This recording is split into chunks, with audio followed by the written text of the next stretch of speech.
important issue in the governor's race here in Virginia? Getting back to the basics of teaching children, not teaching them critical race theory.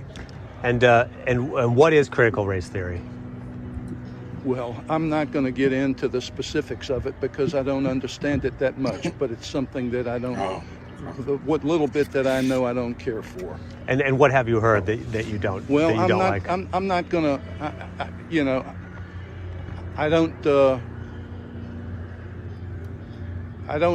have that much knowledge on it, but It's something that I don't care for. Right. It's like those Goza beers you. No. What's up, dog? Welcome to Brothers and Brewers. How are you doing? I think I'm doing better than that guy. So that's a step ahead, right? Right. And so am I, because I have Tomorrow's River's Hells from Central Waters. Obviously, by the name of it, I guess we know that it's a Hell's lager, and it looks the part. And probably drinks the part because that's what Central Waters is known for. I know you had some of them. Mm-hmm. Everything I've had from them I've liked. So, and this is just right up the Styles alley. Crisp, nice, little corny, in a good way. Corny, nice summer drinker in the fall here. Yeah. What are you enjoying tonight? Well, I found this, and I think you might have actually been at this brewery in Montana. I found a Montana beer near me, which is not common. The label is Dynamite. This is just a gorgeous can art label. It is from Mountains Walking Brewery. Yeah, it's called Seasonal Series. It's a sour ale with strawberry, vanilla, and lactose, which... So I'll be curious to see how that plays. Bozeman. Yep. It's a big boy for this. It's 8%, which... Whew. Yeah. That's a great place. It's right up like you could literally see Bozeman Brewing right there. It's really nice. That's one of the Montana's best, I believe. Yeah, look at that color. Woo. Doesn't smell super sour. Neato. I wonder how you're getting Montana beers. Oh man, that's good. Really good. Like the lactose is really mitigates any. It's just a slight sour, strawberry, vanilla, and all of it. That's really excellent. Yes, it's a very close to milkshake IPA kind of area. Like that taste, right. that lactose is really prominent. So yeah, that's really good. Yeah. Hey, welcome back, Jeff. And we had Victor commenting earlier too. So. The peanut gallery. Who were you talking about? Oh man. Why don't you talk up our guests, or? Yeah, I don't know. Like our guest is I booked him, but he is a friend of both of ours, kind of equally, if that even makes sense. Not that one guest is more of my friend than yours, but you know what I mean. We met him at Dad 2.0. I met him at Dad 2.0 San Francisco, I'm pretty damn sure. And I'm pretty sure he was at Dave's Bar, which is legendary. It was right across the street for us. And it was legendary as far as Dad 2 goes, because it was that dump off place, Doug, where like if you weren't, it was the dump off place as far as, again, going to get a beer, like right after. But if you weren't like, you know how sometimes you dip out and like during the day and you're just like, you know, you're either overwhelmed or sometimes you're presenting like you and Jill were one time. And sometimes like after that, you just need like a drink. I know I presented once at Dad 2. I was at one of those round tables and I was talking about social media or whatever. And after that, I had to go get a drink. So like Dave's Bar was one of those places where I met Benjamin Mullen there. So many great people. We were going in and out there. I'm pretty sure that's where John and I first met. I don't know if you want to say before we bring him on, do you remember how? I remember me and you, because remember you and I famously met at in the Facebook room. Yeah. Yeah. John, I met the first time I was at 2.0, and I want to say that was San Diego, as they say in Anchorman. I won't go into what they actually call it there, but I think that was the first one I went to because I remember I wrote something on that called "See Him Imposter" because I felt like just an imposter amongst all these people. Like, John's one of the OG dad blogger guys, so it's like all these guys you've read and seen, and and you couldn't meet a more down to earth dude than John. He's just you'd never know that he had a really super popular blog, but yeah, that and you never know. You never like when you roll up him, you don't see him, or at least I didn't see a guy who's very opinionated, who could pretty much probably just talk the whole hour about various issues. It's a good thing, not a bad thing. I see him talk. I see him moving in the green room there. But I mean, obviously, coming from me and you, obviously we can say that. But we're just gonna bring him on because he's fun, and we want to show everybody our friend John. What's up, John? Hey, it's good to see you guys. Welcome, John. And John hails from a place that we're going to definitely dig into at some point. Where he lives and that whole thing, which I find partly fascinating about the man. So John, what's going on? What's in your glass? Do you have anything tonight? Oh, I do. I actually brought my favorite beer from Utah, and this is called the Elefino. It is out of Red Rock Brewery here in Salt Lake. It's a double IPA. It's actually the first double IPA I ever enjoyed. It led my way into the dark world of IPAs, and back when it was cool to like the taste of pine trees, and now I still do. But it is a fantastic beer, and I'm going to pour it into a IPA glass from I don't know if you guys are familiar with Barley Brown's brewery, but it is out of Baker, Oregon, little city. They have a rodeo there every year. If you're driving to Portland from Salt Lake, which I'm sure you guys do all the time, you go up through Boise, you cross over into Oregon, and Baker City is just a really great stopping point for halfway if you're driving with kids from Salt Lake to the coast. And so we camp there, and there's a little brewery there that has some great beer. So I'm going to pour it into the glass, and Utah beer, Oregon beer, with glass. Mm-hmm. Dave's. You guys brought up Dave's. Yeah. Well, that was before my time in the dad blogger realm. So yeah, that's apparently Victor said they had like good BLTs, I guess. I mean, Dave's was a dive bar in a very expensive bar area, so that was nice. We could go over there and we didn't have to pay $25 for a cocktail, which was good.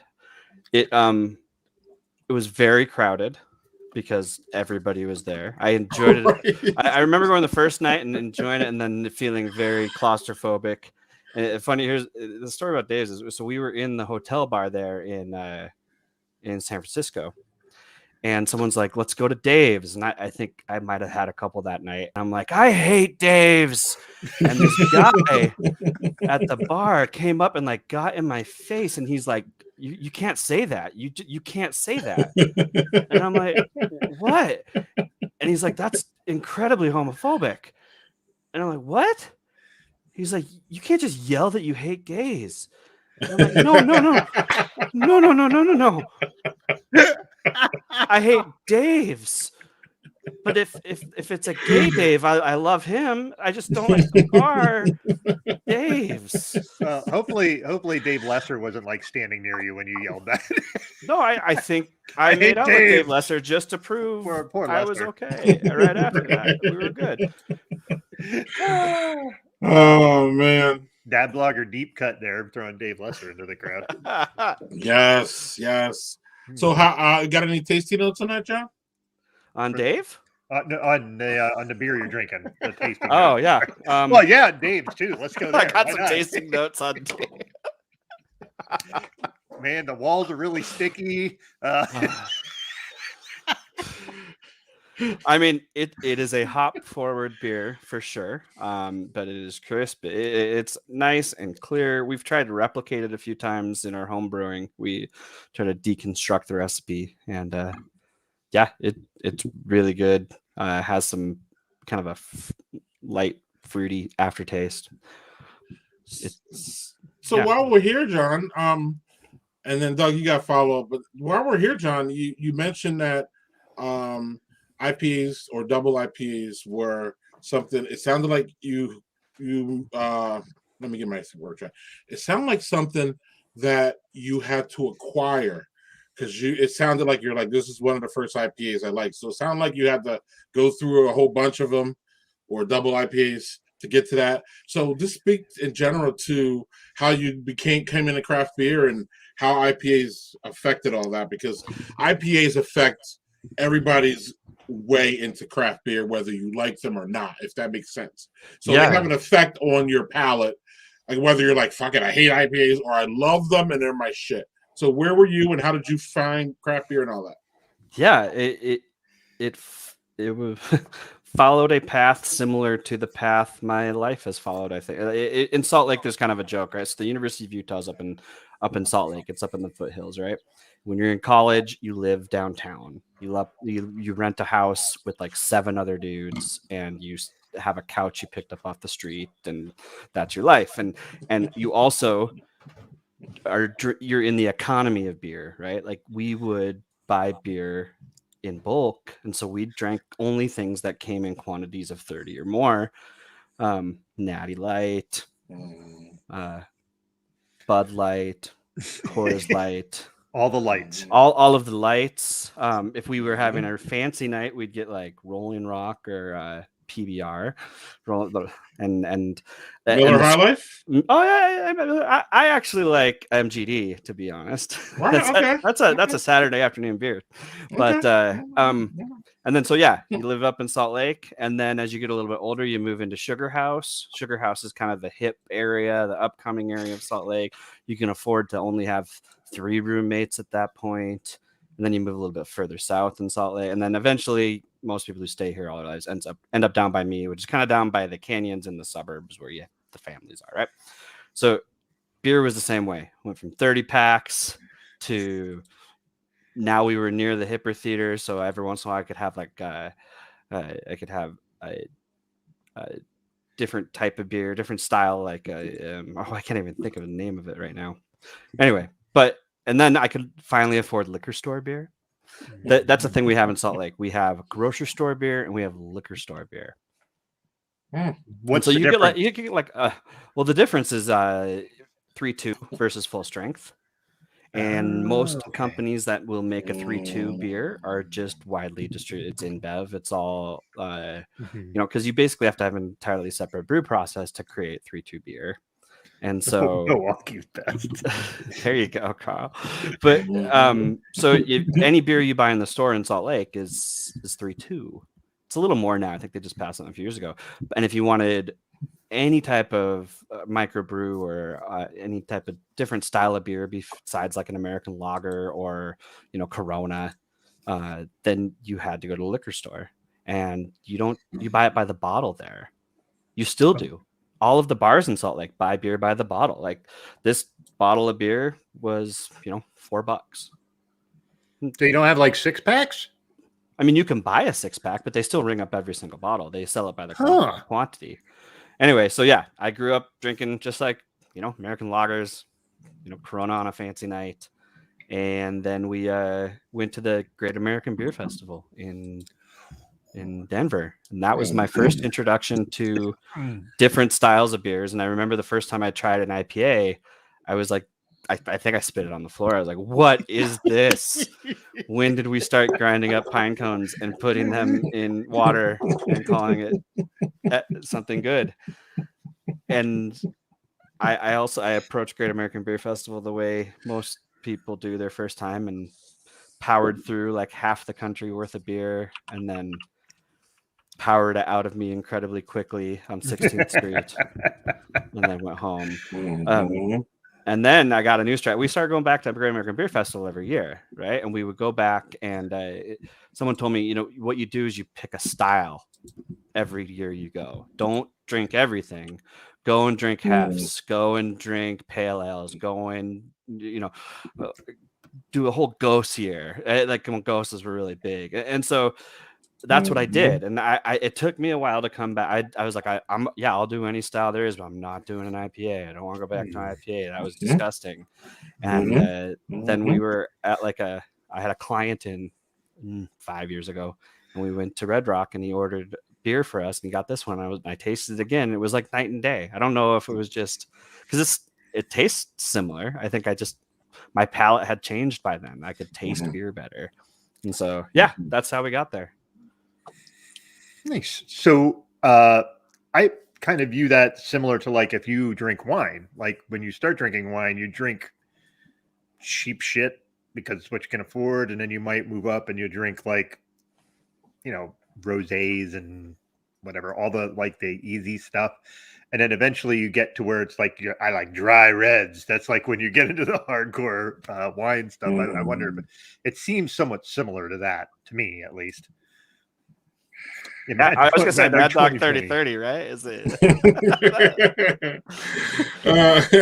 Hey, I have another question, though. You mentioned earlier about home brewing. Mm-hmm. So I know you and your wife do some home brewing. Can you tell us a little bit about that little adventure? Because I know some of it, but I haven't paid as much attention to it as I would have liked. Yeah. You say me and my wife started brewing, and I want to correct you there.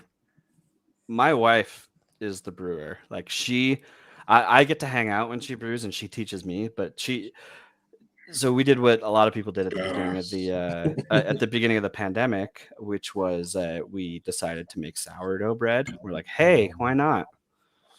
Let's make sourdough. And that fizzled out really quick because it's like, okay, I made some bread. Now I've got to keep this little animal alive in my fridge and feed it. And it's like, it never plays fetch. All it will do is grow more bread. And so we stopped with that. But we were also doing the other thing people did at the beginning of the pandemic, which was panic buying. But we didn't panic buy toilet paper. We filled our fridge with beer. Like we went and bought beer as if we were never going to get to go to the liquor store again. And we're like, this is going to carry us, right? Like 2 weeks to stop the curve. This was going to carry us 6 months. We felt we had bought so much beer. And a week and a half later, we were like, we've got to go back to the liquor store and buy more beer. And so again, it was more of a decision of economy. My wife was like, well, I don't want to make bread. Let's make beer. And so she does what she usually does and just dove head first into it and started learning what to do and watching a bunch of stuff on YouTube and getting really into like the homebrewers Reddit subthread. And what she found was there's very few women homebrewers. There's some really good ones out there, and there's some really good women influencers who are doing homebrewing, who are putting stuff out there. But she got also into the side of it being like it's an underrepresented group within homebrewing, and so she was really excited about doing that. And so she's been she's entered contests. She placed in the National Homebrewers Competition for her Kamala Kolsch. She names all of her beers after so she named her brewery. It's called Doyen Brewery. Doyen is a woman who is the best at something in her field. I'm probably quoting that wrong. You should just Google it. But she called it Doyen Brewing. And then every beer that she created, she named after a woman who is the best at something in her field. The first one she did was called the Double Helix, and it was named after the woman who found who discovered the double helix structure in DNA. She had another one that was like a woman sniper in a war. I'll have to look up the names because they're really cool. But then, when Kamala became the first Asian Pacific African American woman vice president, I mean, it was a celebration in our house, and just checking them all off. Like, right. So so she made the Kamala Kolsch, which is funny because we're just covering every continent. So right. And it is killer. She's made a few batches of it now.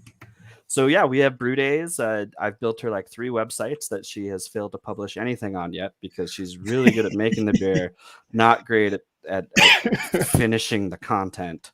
So there'll be a blog at some point. But she's also making beer merch. And I'll get the address for her store and I'll share it with you guys at some point. But she makes some really cool, like she does design and stuff too. So she's making some really cool beer merch, all hand design themed stuff. It's cool. Yeah. Damn. Yeah, she's way cool. You guys should have her on this. She's way like I married up in every regard. All right, I remember that. So the Kolsch is kind of is this the first one that she's made in like a bigger batch, or is it something where it's just like are there other styles she's doing as well, or is this kind of like I'm going to start here and I'm going to get that right before I move on to something else? No, she's done the Kolsch. We did 2 different double IPAs. That double Helix is a double IPA, which it was a clone of a beer we have here called Hops Rising. That's in Salt Lake, and that's Uinta, I believe. I hope. I never pronounce that right. No, never. It's like Anita, and I'm like, right. That's right. I'm sure they're listening right now, and they're like, we don't make Hops Rising either. It's actually out of Squatters, which is a lot easier to pronounce. But the Uinta Mountains, my dad lives right at the gateway to the Uinta Mountains in Uinta. Yeah, Uinta. Uinta. There you go, Doug. Uinta. Yep. Yeah. It's like like if I showed you this beer and I said, "You into this?" Uinta. Oh, right. Uinta. Oh, now you'll remember. Uinta. Dad pun already. Well, we're 20 minutes in. That's actually quite long for all of us. Right. All right. Pretty good. Carl was excited to make his first mead, and his wife's over there brewing up a storm. He feels inadequate.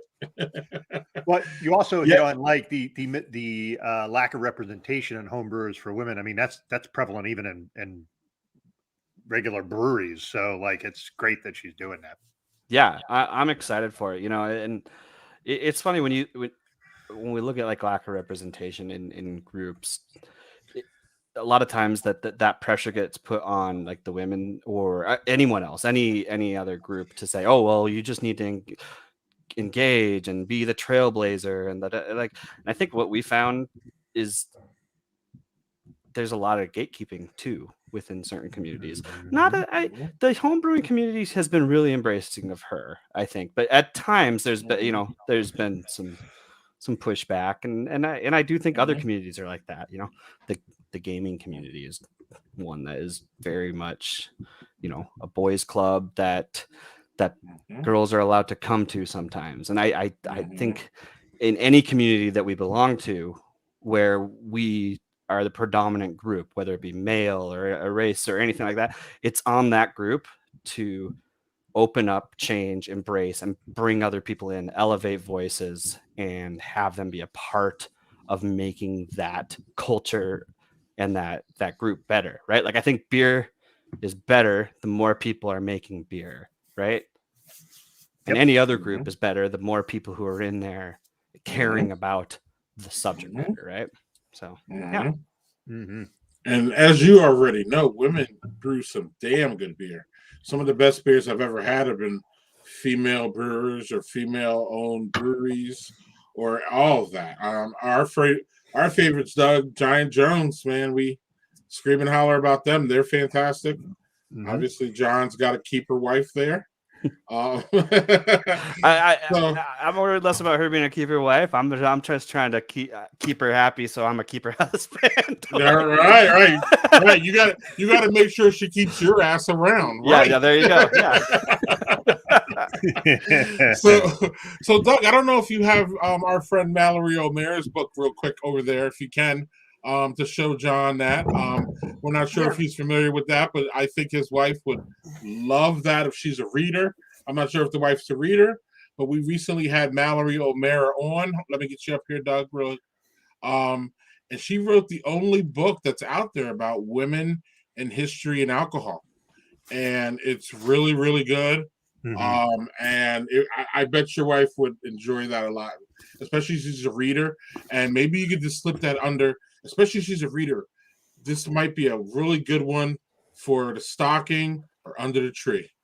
So Love it. I'm gonna as go long as for it. she's not watching now, we might be able to get a good gift going on here.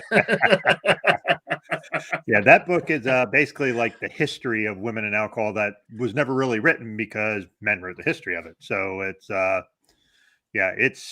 if you're and Mallory was when she was on the show, it said she read like 500 to 700 books for research for it. Like it's crazy amount of research she did for that. So yeah, I think my brain would be oozing out of my ears if I read that much on one topic. That's amazing. And she does it like chronologically. And then what happens in the book is that like a lot of these women get intertwined and their stories get intertwined. So you're reading about one lady and then you're reading about the other one and then it goes back to her, to the original one. So it's really, really, I don't know. I need more time to get through it, but the little that I've read, it's been fascinating and fantastic. And Doug's read more than me, and Doug says the same thing. Mm-hmm. Nice. Well, I've got it flagged on Amazon right now. Excellent. So Doug, I don't know if you're ready for your second, but if not, I am. Oh, okay. Like if you have a video loaded up, do that. No. This is discussion on this wonderful month that we're on. You guys should be ready for that. But we're going to get to where you're at now. All right. Every year I get the Chocovesa beer from Stone. This year they put a variant out, Tres Leches. I'm probably mispronouncing that as well. Mexican hot chocolate. And Tres Leches cake inspired. So okay. Stout brewed with chocolate, coffee, pasilla peppers, vanilla, cinnamon, nutmeg, rice, and oats. Cripes. That's a lot more in there than I thought was going on. Holy crap. We're getting a stout season, but for Doug and I, John, stout season's all year round. Mm. But we're getting into traditional stout season where generally people drink them more and generally they become more available. Especially the special ones like Doug's got going on. Yeah, so pours really nice. I actually poured it really well. It's not dripping out the sides, so good job by you, Doug. So I'm getting like the nutmeg and I can smell a little bit of the pepper heat on it. If that makes sense. Mm-hmm. So I managed to have a hair on the edge of the glass, so that was tasty.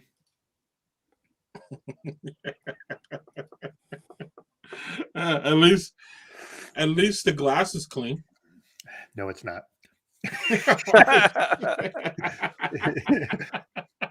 So there's a lot going on. Chocovesa is like it's Mexican hot chocolate. The Chocovesa is normal, they're standard, and this has added, like I said, it added a little more peppery heat than it normally has.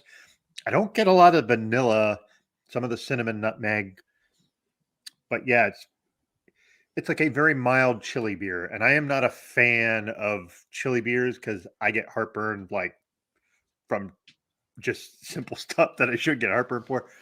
But this is really good. I mean, if you want something that has just a little tiniest bit of heat, then this is good. Not as good as a standard Chocovesa for my taste, but that's just my personal take. Doug, do you have your Mad Elf yet?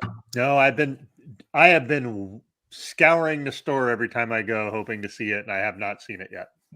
I have seen almost every other Christmas beer, like all the big ones, all of the ones like, and I'm just surprised I haven't seen it yet. But yeah, that's okay. It'll come. Nice. Yeah, I think we're gonna brew a porter. I get a royalty. That's great. No, that would be nice. When did you get that set up, Greg? Because I went in on that. So I'm just finding out myself. So while we're here, I find November to be one of the most fascinating months of the year for a bunch of reasons, but I really could never articulate it in a manner that this meme here, or whatever you want to call it, graphic here, shows. November is a transitional month. There's a whole lot of things going on. So like there's also so this starts with the insane people who start listening to Christmas music on November 1st. Then you have regular people start listening to Christmas music Thanksgiving night, and I'm a regular person, but I do know some insane people who jump in on here. And then you have you have daylight savings time and all that, and you also have like there's just a kind of like there is a laziness to November where you just feel like, all right, I've had enough of this year. I'm just gonna chill out until like like after Thanksgiving to do anything. You have Thanksgiving, or you have Thanksgiving Eve, where you get blind drunk with your high school friends. We've all done this. It's like the biggest party. It's the biggest party day, and I'm pretty sure it's one of the biggest bar days in America. Period. Like outside of New Year's Eve, I think, or something like that. Thanksgiving Eve is just a party. Like now, COVID has messed with everything, but before COVID, it was always a night that I was looking out to even go out, even when I being a father of teenage boys, it was always something. Then you also have you have Black Friday, so you have this wonderful holiday where everybody celebrates being thankful. Then you have assholes tripping and running people over for some fucking Yeezys and Nikes. So you have like, oh, we need to be thankful for shit. And then you have people literally gunning people down to get that 55-inch TV at Walmart. So it's just so many things. And then I love it. Try not to murder family on Thanksgiving weekend. There's so many things here. John, I don't know what you want to jump off on. Oh. What irks you about November? There's just so many emotions. You know what I mean? Like many emotions. So many. I mean, every season. Have you noticed, like with every season, you're so excited for the new season to start, right? Like, I enjoy November because it's going to get cold. Mm-hmm. I'm gonna get to put I'm gonna get to put a hoodie on. I'm a bigger guy. I love hoodie season. I don't like tight t-shirt season. I like hoodie season. Like I'm a hoodie guy, right? Like I want to wear sweaters. It's November is the season, is the part that you get to feel excited about winter coming, right? You're not excited about winter coming in February. You're like, fuck winter. This sucks. I hate it. I want it to be done. I want it to be spring. But like November is like the Thursday of the year, right? Like, okay, right? Like okay, Friday, okay. Fridays are great, right? You get paid on Fridays, but the real world sets in on Friday because you get your paycheck. You're like, shit, I got to pay my bills. I got to do that. I got to give money to my kids for lunch. But Thursday, you're like, oh man, I get paid tomorrow. Thursday, you have the idea of Friday. Friday, you have to deal with the reality of Friday. And that's what November is. November, you have the idea of the holidays. You're like, I get Thanksgiving and I get Christmas. You get to Thanksgiving, you're like, I got Thanksgiving. Right. And now it's Christmas. Although there are some dates that are missing on that calendar, like some really important ones, right? Like, let's pull it up here. What do we got? Okay, so the 24th there, that's Thanksgiving, right? So the 22nd is you start brining the turkey day. You got to put that on there. You need to schedule when you start to brine your turkey if you're a serious turkey I think cooker. the 25th on that calendar is right. but 24th is like, you got to start. Oh yeah, no. So then the 23rd, if you're the briner, right? you got to do that. You got to drop your turkey in the brine. Yep. You got to get to if you live in Salt Lake. So that 22nd to the 25th, you don't want to go anywhere near the liquor store. It's ridiculous. It's like Hunger Games shit. Like it is out, it is out the door, around the back. It is really bad. I mean, imagine if your liquor stores were run by the government. That's what we live with here in Salt Lake. Like, and so yeah, you don't want to go. So like that whole 14th to the 20th, that's like go to the liquor store week to make sure you have everything you need. And then you also don't want to go during December. So you try and buy a month worth of liquor, but you know you're going to go during December. You just go in with the right attitude is what it is. You really want to. I think December is more like, hey, we're a little low on sugar. Can you go pick up? So it's like just kind of slightly restocking, like you're restocking your pantry. Yeah. But I mean, speaking of Black Friday, have you guys ever done the Black Friday thing? Like, yes, woken up at like 5 a.m. and done the gone and once or twice. I did it once, and I did it with my ex-wife, and They'll never do it again. That might be part of the reason we're exes. So I've never done it from the consumer side. So in my previous life, I worked for Target for 8 years. And Amen, Carl. I was what's called a loss prevention specialist. I was an undercover security guard. So I just hung out in Target all day long in plain clothes and walked around and caught shoplifters. And it was a super fun, cool job that I got paid nothing to do. like it was for how much danger we put ourselves in. I got paid like $10 an hour for it after working there for 6 years. But it was cool. I had a little fake badge, a little tiny fake badge. I got to carry handcuffs, and we caught shoplifters. And that day, like, I think, and I don't want to minimalize PTSD, but I swear I still wake up sometimes having nightmares about the day after Thanksgiving, trying to manage those crowds at Target. Like, it was crazy. And what's the craziest part is, like, it's not like the deals are that great, right? Like, it's not like they're like, hey, this OLED LG TV that's usually $1,700 is $300. It's like, no, this knockoff Korean brand that you've never heard of that we just bought 500 of and brought them in is $75. But you've never heard of this brand before. You're never going to hear of it again, and you're going to buy it, and you're going to murder somebody to take one of them. Like, I just don't get it. There's no real good deal. Like, maybe the doorbusters a little bit, but yeah. I think they do most of those. They do most of that kind of stuff online now, though, with the kind of doorbuster stuff. Like, and they do it like not on Black Friday either. I've seen like a week ahead, and you're like, okay, like, why am I seeing these now? So, well, yeah, and I was gonna say that, Doug. I think that's, I don't know, it's in recent times now, and I think that's really more about COVID than it is about anything at this current moment. The reason I say that is because, remember, right before COVID, these motherfuckers were making people go in on Thanksgiving, and they started Black Friday on Thanksgiving. Oh, yeah. Right after you fucking ate. 4 o'clock, Walmart was opening with their best fucking deals, and they were like, oh, well, it's Black Friday. Like, no, bitches, it's not Black Friday. And so now, since the COVID, I think that they've taken over, like now they're like, I don't know, Costco's like, we're doing the Black Friday month. And now they've, like, put more stuff on their website and, like, said what you said, which is like start, weeks earlier. And I actually, again, seasonal creep is something that we're talking about it now. And it's obviously something we talk about, John. We talk about it a lot with like pumpkin beers and Oktoberfest in July and shit like that. And we lament that or whatever. Most people do. But the same thing's happening with Black Friday now. Like Doug says, Black Friday started in August now. They're like, oh, we got Black Friday deals.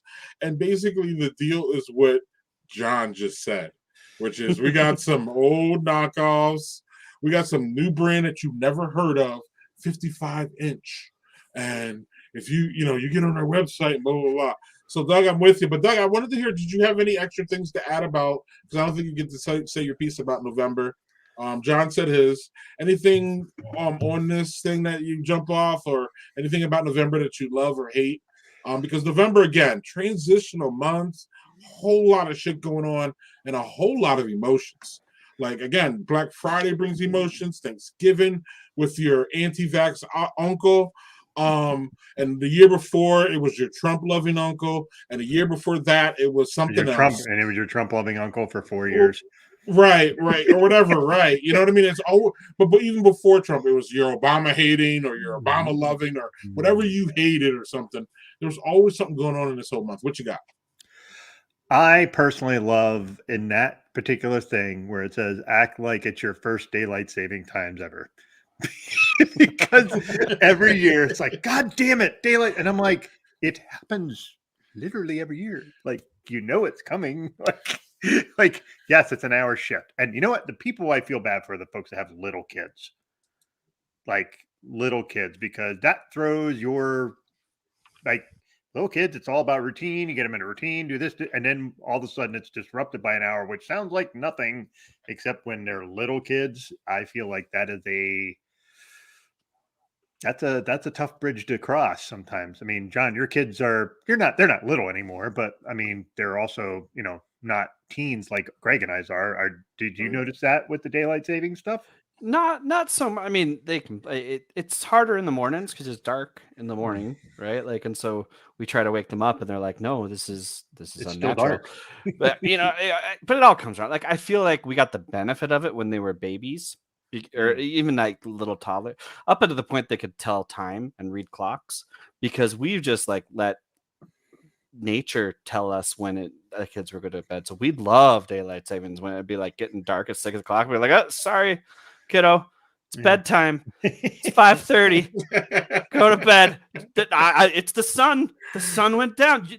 Yeah, I know. Like a month ago, it was 9 o'clock when it was going down, but I can't control the sun. And then we put them to bed. It was great. I loved it. And that, I mean, yeah. Now that they're older, it's not too bad. But it is funny just seeing people just lose their shit over an hour difference. I don't know. I don't see it as a big deal. Some people do, I guess. Que sera, sera is a phrase. I mean, those kids in Idaho, they need to work the fields longer, right? That's why it was like farm kids in Idaho or something. I don't know. Urban legend, maybe. On that note, I learned something this week that I never knew. My company is like an international company, so we have offices like. You didn't know that before? No, I knew that part. That part I did know because I have to talk to them all the time. But what I didn't know is like our one weekly meeting got moved an hour later, and I was like, okay, well maybe somebody had to. No, they do that. Italy was the site. It was in Milan. They run the meeting, and they had already done their daylight savings. They're an hour ahead already. I was like, what? Like, we don't all do it at the same day? Like, I was really confused by that. Did you guys, did you know that? Because I didn't. I didn't even know. But you know what I also hate is having friends in Arizona. Like, I almost just don't. I almost, if I make a friend in Arizona, I'm like, you know what? No, I just can't deal with having to figure out what time it is where you live twice a year. Like, so call me when you move to another state. Yeah, because I hate it. I just can't deal with, and they're so proud of it too. Oh, they're so proud of not having daylight, and they talk about it. It's like it's like a vegan who goes to CrossFit combined to make a person who lives in Arizona who's proud of the fact that they don't have daylight savings time. I think they are the Texas of the daylight savings time. Like, we are fucking against daylight savings. They're like, Texas is always like, yeah, man, we're Texas. Yeah. That was a bit of a bad tangent, but hey, whatever. All right. Well, I don't really have a good segue for this video, but John, we like to show crazy videos. I don't know if you saw the one at the top about critical race theory, and I think that's kind of where we're at with that whole subject. I really believe that many of the people don't know what the hell it is before they even. But so one thing that Doug and I have been talking about is, and I don't have a video, but one thing is the eruptions at airports and all the emotion that's going on there now, and the mask and people not doing all that. But another place are people, even people harassing people with masks and people not, and all this. Another place though is school boards have been out of fucking control. And like somebody said to me on the side, like, you know what? There's a lot of these going on. Remember the rise of the Tea Party? And they used to go and they used to like run to, I think, school boards or somewhere and like scream and holler. Town hall meetings, yeah. Oh, town hall meetings. My bad. Right. So now I think that it's shifted since, all this anti-mask, mask stuff going on with schools and vaccine and all that. It's gone here. So this is in, I'm pretty sure, San Diego, which is yes. Yes, we have a speaker. Hey, bud. Yes. Yes. Yeah. Yes. That's great. He came in right at the right time. No worries. I can hold on. So Doug, I do have another beer, and I can't wait to open it, but I don't have a dang can opener, but it's pecan Kringle Stout, y'all. Ooh. But I don't. So I'm gonna show this video, and then y'all gonna comment it. And then I'm gonna go behind the screen here and get my bottle opener, and I'll be ready for my second. So yeah, John, you already know that the school board meetings had just been out of control, and this is, I believe, is San Diego, which is not a known conservative, bastion by any means. You know what I'm saying? I just think that these people they want to show out more in these places, if that makes sense. Mm-hmm. So they get out. I think they get even more outrageous in places that are considered quote liberal but I just think they just ball out, and this guy is balling out. Reamer, as I like to call you, Lawson Reamer, you're a little monkey. I'd like to see you hang from a tree. And then Wooten, you're fucking Aunt Jemima. And yeah, syrup won't sweeten and cause your diabetic coma fast enough either. You are not allowed to say that to her. You are not allowed to I say can't that say to her. that you're a fat piece of shit. Fat all you want. Well, you are first not time allowed responded. to say that. Oh no. No, I'm they actually sorry. responded. Let's have a dialogue. The chair is not here. I'm going to ask you to apologize Let's have to her. a dialogue. You are not allowed Fuck you, to you're a talk to her piece of that way. furniture. You're a chair. You are not allowed You're a to chair, talk to dog. her that Intelligence in way. you. Ooh, you're so angry. You are not allowed. Can you please No, turn you're it off? garbage. You are not allowed to talk to her that way. You are not allowed to talk to her that way. No. He goes, again, of course, he said the heinous racist shit. But the thing that maybe he said, you're a chair, lady. John, I don't know if you have anything to. I mean, I just counted another tail. That human trash isn't worth these And Lemur. 7, 8, 9 10 words. Like that, he's not worth my air. He's not worth it. Like we've got these school board meetings going on in Salt Lake too, and they're ridiculous, right? They're not as racist as that. They could be, but they're just as angry and God, it just makes me so mad. It just the thing is, they're wrong. They're wrong about their approach. They're wrong about the science. They're wrong about what they're saying. And I'm not talking about the guy in the video that was just shown, because that guy is just a racist piece of shit. That guy is a nut. That guy does not deserve a mic. He deserves to just not have anything said about him. But the parents in these meetings who are anti-vax, are anti-mask, are staging protests and yelling and screaming. The thing that I go back to is that I would yell and scream about my kids too. Like, if I am terrified about my kids, if I'm angry about my kids, if I'm angry about the way they're being treated, I would yell and scream and do all those things too. Not what that guy did, but just at what I've seen at the school board meetings by my place, right? And if I was wrong about what I believed, I would scream being wrong about what I believe, right? You know what I mean? Because of it, I care about my kids. So I try to remember that the parents in these meetings are coming from that anger is coming from a place of fear and love. Like, love and fear are the same thing to me. I think you don't know fear until you know love, right? And so I try to remember that human aspect of it when I see these meetings. Again, not that guy. That guy's not worth our breath. But like because I mean, we talked about me living in Salt Lake. I'm surrounded by it, right?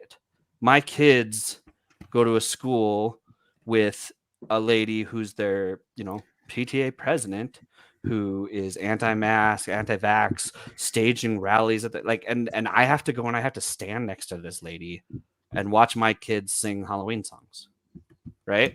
And so if I can't recognize my own humanity in another person in any of those situations, then I'm just not going to be able to function.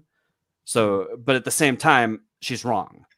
And I will tell her she's wrong. I've told her she's wrong. And I think we need to focus on the facts there, because we get so the three of us can get amped up and be yelling about something. I can think of things that would make me go to a town hall meeting and be yelling about something I really, really believed in. And so I try not to hold that part against people. Like you believe in it. You're trying to protect your family. I think we need to find the connections in the quieter moments. Not with that guy. Fuck that guy. I'll never find connections. Yes, there is a line. I don't want any connections I with love that. Fuck that guy. Go on, that guy can go pound. That guy can go pound sand. Mm-hmm. I find myself really struggling to find empathy in those moments. We have been doing this, like you, John, you spoke about earlier. We bought 2 weeks worth of beer. We're just going to flatten a curve. We're going to be right out of this. And it's because of ninnies like that we are still doing this nonsense. Not that guy. Fuck that guy. That's a recurrent theme. Let's keep that going. I just mean like the people that are the people that are anti-vax and anti-mask. There are people that genuinely can't get the vaccine because they're immunocompromised. They can't. They simply can't because the risk is too great. But if you're doing it just because some Tucker Carlson told you to do it, then same people that are, jumping around about CRT, they don't know what it is. Like you're just spouting what someone told you to say. Like I can talk to someone who has, hey, I think this and here's why. And they give me their reasons and they're not just screaming at people. Like if I'm passionate about something and let's say I go to a school board meeting and I start passionately defending something I think is important, I'm not going to scream. I won't yell. I make it a little bit loud because I'm partially deaf, but I'm not going to pull that stuff that those folks pull because it's counterproductive. If you want to actually have a discussion and try to figure out how to make common ground, you can't just sit there and scream at people. I agree, and I think there's productive behavior and there's unproductive behavior, and we learn these habits all our lives about what we do a bit, and yeah, maybe I wouldn't go to a town hall and scream, but I've screamed, right? I have not been my best self, and I haven't just not been my best self with like some town hall person that I don't even know. I've not been my best self with my kids, right? Like, I think we can all relate to that, right? Like I've lost my shit because I care and I'm scared. Like, you ever had your kid go missing because she forgot to check in for 4 hours and then she walks in the front door happy to be home. Hi, Dad, I love you. And you're like, where the fuck were you? Like, that's what I'm tapping into, right? Like that core trying to figure out like it's not even about what's coming out. It's just like it's visceral. And Doug, to what you're saying, like I get it. Like I'm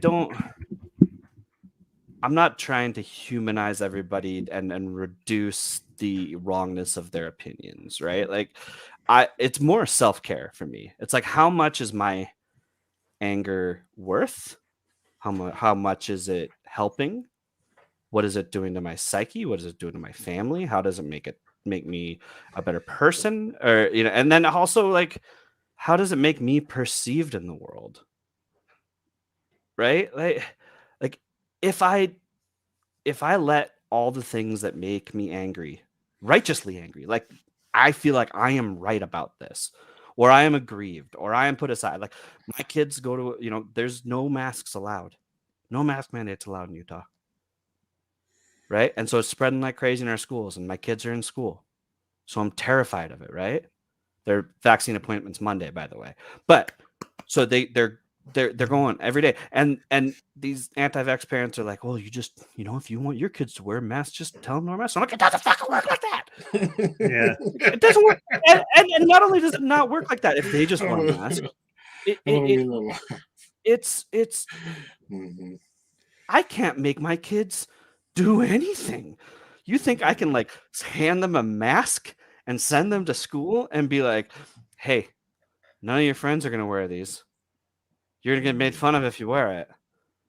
But for the good of humanity, I need you to wear this mask all day. Because that's exactly what I tell them. And they're not, it just doesn't work that way. So it's hard. But I don't know. If I've learned anything personally from the last 4.5 years, it's that I could be angry all the time if I let myself. And I have to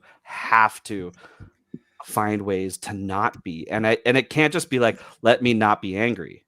Like, it's not, I can't just meditate in the mornings. I'm too personal of a person. I like other people. I need to be around other people. And so I don't know. I honestly believe that forgiveness is a gift you give yourself. And I just have to find forgiveness for these people who I vehemently disagree with, so I can survive and I can find some sort of peace. And you know what the secondary happiness that comes from it is that I can have conversations, like productive conversations with some of these people sometimes, not online, not on Twitter.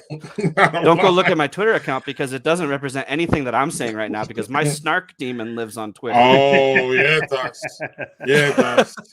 Yes, it does. And then in real life, I want to sit down and I want to have a calm conversation. Have a cup of coffee with your snark demon. There you go. So you said I could talk the whole hour. I just did it. Yeah. Excellent, Aaron. Hey, Greg, you did open a second beer. What? Yeah, I heard you make a woo face. What was that from? Yeah, I was gonna say, I don't know. John was talking about compassion, and I was like, man, you find compassion real fast when you're drinking one of these. Yeah, man, it's the pecan is really, really good. It's getting off like a Butterfinger type. I wouldn't say mouthfeel, but taste, and then it just slaps you with the bourbon. And I don't know, man, it's going down pretty good. I don't know, I'm not a drink a bourbon barrel person all year round. And this is maybe my seasonality, Doug, of stouts, is that I prefer the big bourbons when it gets colder. But I'll drink a stout again all year round. I'll drink a bourbon stout, but I don't look for it. Whereas, and I think, again, looking for is partially having it shoved in your face, meaning, this is the season when they all come out, the big ones, the bad ones, the ones that everybody wants. You brought out that creme brulee. I'm pretty sure it wasn't barrel aged, was it? But they got a barrel. No, that was a nitro version of the creme brulee, the one I had the other week. They have a barrel. You guys are making me want to go grab another beer, so I'm gonna go grab another beer. I'll be right back. Do that. All right. We'll have you back in a second. But yeah, the bourbon barrels, they have a barrel aged version of that, don't they? They do. Okay, right. And they have a barrel aged version of a lot of those. Those are their dessert. They have like a Blackwater series, and they have all these different things that are just like barrel aged. So yeah. Right. So real quick though, and then we'll get to your third. I do wanted to say this comment. I think it's pretty hilarious. Matt says that someone should bring a spray bottle and just start squirting them in the face. So it's great because this is funny and I like it, but also it was cool to do that when John was at break because he's talking compassion, and I fully feel that, and there is room for that because we are definitely on edge with each other, pandemic or not. The pandemic does not help this. But it is funny though, like you would have pumped your kid, and I would love to see that. I would love to see some right. And that brings me to the whole shaming thing. And it's a big subject, but it's just kind of on my and while John's away, we can talk about this real quick, Doc. It's just kind of top of mind because I'm in this whole Aaron Rodgers shit. And like part of what's coming out with him today is that like he's like, oh, he basically said, oh, I didn't tell the truth because I would get shamed. Like, bitch, everybody gets shamed. Like, I think that the right and people who think in this way think that they're the only ones, the cancel culture and the woke mob and all that shit. They think that they're the only ones who have to deal with shame, Doug. But people who get the vaccine, people who wear their mask, get shamed also. And it might be as much, if not fucking more. Let me tell you, people, into this, that everybody is subject to shame. They've taken this, in my personal opinion, it's a persecution complex. Right. Like they're the only ones being shamed. No, everybody's being shamed. I'm not taking a side here. I'm just saying shame goes around all over the place all the effing time. So I'm sick of one side taking shame and like weaponizing it basically by saying I'm being shamed, so it's cancel culture or not. You're being shamed, right? But Aaron Rodgers specifically is being shamed for being a lying asshole and acting like Like again, I'm glad that the man doesn't have fucking kids because I don't want you teaching your kids that being deceptive is not lying. It's lying, motherfucker. I don't care what you say. Like you could have answered the question, are you vaccinated? You could have said no, like all the people or a lot of people who aren't vaccinated say. Instead, you wanted to walk this line, and now you walk the line and people found out. You want to act like people are coming at you for no reason. Shut the fuck up. And I'm tired of fucking hearing your whiny victimization bullshit. It's horseshit. And you're not shamed more than anybody else is shamed about anything. And as a black man, I get shamed for being a black man. Fuck you for what you're shaming all this shit. Thank you. I'm done. Doug, do you have a third beer or a follow-up to that? John, I'm sorry, buddy. You showed up halfway through this rant, and I didn't even know I was going to go on this rant. It just happened. So if you don't have a response, you don't have to. Doug, if you want to respond, I have a quick aside. I have a quick aside now before I get my third beer. Aaron Rodgers also said today that he's taking medical advice from Joe Rogan. So I think we can all kind of put Aaron Rodgers' intelligence to the side. He's just really good at football, but outside of anything else, he's just a nut. I mean, even like out of the entire cast of news radio, there's got to be like at least someone else, right? He's better than Joe Rogan. Oh God, I don't want to talk about Aaron Rodgers because I wasn't even trying to bring it up. I'm sorry, I wasn't even trying to bring it up. But it's okay. I'm just gonna pretend. I'm gonna pretend like the Aaron Rodgers stuff didn't happen. I'm gonna go back to like 2016 when Jay Cutler was playing for the Bears. You remember good old Jay Cutler? And him and his wife, I don't remember her name, but she was on Kristen the Cavallari. Don't ask me because I don't know. There you go. She was on that MTV show, reality show. The Hills. The Hills. Thank you. The Hills. And they came out as anti-vax. Jay Cutler and it was a really big deal. I mean, granted, it wasn't in the middle of a pandemic, but I just want to focus on Jay Cutler being anti-vax and not talk about Aaron Rodgers. That's all I'm saying. So Jay Cutler, fuck Jay Cutler. First off, second, Jay Cutler's diabetic, saved his type 1 diabetic. His life is enabled by the wonders of medical science. Like a wonderful thing. Like I have dear friends and family members who are type 1 diabetic. The ability to carry your pancreas around with you, an extra pancreas, and stay alive is amazing. And yet Jay Cutler isn't going to vaccinate his kids. It just blew my mind. Jay Cutler. I don't know who that other guy you're talking about is. Jay Cutler is what's wrong with the world. Jay Cutler, smoking guy. That guy who smoked. Smoking Jay. The Packers are the best team in the NFL. That's all I want to say. All right. Doug, you have your third, but Doug wanted me to show this one. Doug, you want to read it or you want to? No, I mean he's just saying, why did you drop a black kid? He just fuck off. I don't like my son because of the color of his skin. Like, hey, you adopted a child in need. Who gives a rat's ass? Like, and I think most people who've been in like the adoption world know that it's not like a crane machine. Yeah, it's not like steel crane. You don't really. I mean, maybe in some situations you have like around age and but like most people I know who are adoptive parents have either worked in the foster system or and it's you want to bring someone into your home who you can love and you can and be a parent to. And it's not like, why did you pick this type of person? They picked a person and they want to be a part of it. And anybody you adopt comes with all sorts of complications. And anybody who does that, I have just the ultimate respect for. Stevie and I have talked about like when we're going to wait for our kids a little bit older, but we want to foster at some point. Like I would love to be a foster parent at some point.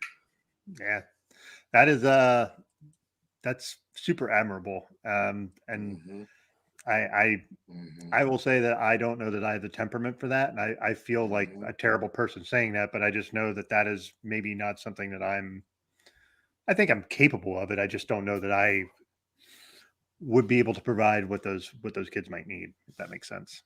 Yeah. It's scary. I mean, we talked because we have, an 11-year-old and an 8-year-old. And so we talked about fostering now, and it's a scary conversation about it because we're like, well, that's a decision we make, but are our kids old enough to make that decision? And that's why we decided not to, because we're like, oh, we want like our entire family to consent to that decision. And so, I think when our kids are a little older, 16, 15, 16, 18, then that's a decision we can make as a family. Or once they've moved out, then I will say, I honestly feel like being a dad is probably the only thing I've ever been good at. Like I've been fake good at so many other things. Like I can like fake it till I make it and but never make it, just continue. But like, I do feel like I love being a dad enough to be good at it. Not that I'm a great dad, but I just feel like, time is love. You put your love where you put your time where your love is. And I love my kids, and I love being a dad, and I love being able to do that. And so I don't know, like, some people are like, I'd never retire because I love working on cars. Like, I don't like working on cars. I like my kids. I like being with my so yeah, I don't think I'll ever retire from being a parent. I mean, I guess you never do, but when they grow up, they. Whereas I constantly am doing how am I fucking my kids up today? Because that's I do that too. Don't worry. I do that. So hey, I think John just opened another one. What did you just open? Yeah. Yeah. This is that Hop Rising. So it's October, so they've got the pink cans. They're doing breast cancer awareness. Sorry, it's bad reflection, but yeah, this is that Hops Rising beer. It's really good, and honestly, for a Utah beer, it's relatively inexpensive. You're looking like sub $2 a can. So wow, really? That's good. And it's a really tasty beer. A story about this beer actually is so my wife kind of went the same path as me. She never liked anything, or she didn't really like beer. She drank beer because I drank beer. And then after our second child, Owen, she didn't drink while she was pregnant, and she didn't drink while she was nursing. And I had some beer in the house, and when it was time she was able to drink a beer again, she grabbed one of these IPAs and she took one sip of it, and she's like, this is the greatest thing I've ever tasted in my entire life. And then, so I mean, we always have a steady flow of double IPAs around the house. I'm trying to push her to other beers as like regular beers too, but yeah. What you got, Doug? So mine is going to be, you were just talking about bourbon barrel aged beers. I have one, and the first time I've ever seen it in a can. Brooklyn's Black Ops. Oh, a stout aged in 4 Roses small batch bourbon barrels. Now, I have only ever seen this in bombers, and it was so prohibitively expensive every time I saw it that I couldn't justify buying it. I bought a 4-pack of this for $16, and they're pounder cans. I need one of those. Well, then I may have to send you some beer mail. Man, I was just thinking of that. I wish I could just jump in the car and come to hang out with you and Joe for a weekend. Man, we miss you, dude. We really do. Soon. Look at that. It pours beautifully. Really nice. That bourbon smell is beautiful right off the nose. Sometimes you get the bourbon smell. The bourbon's like, freaking, here's just booze I'm going to pound you with. And this is, it's just a nice bourbony smell, but it's not like boozy bourbony, if that makes any sort of sense. It doesn't, because bourbon is booze. But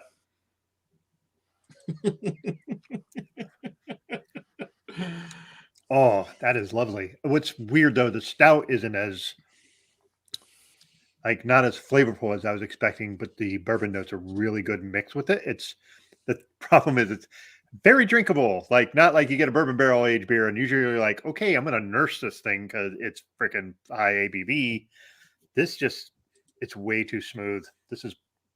I need to find out what the ABV on this, because that's a little scary. Boy,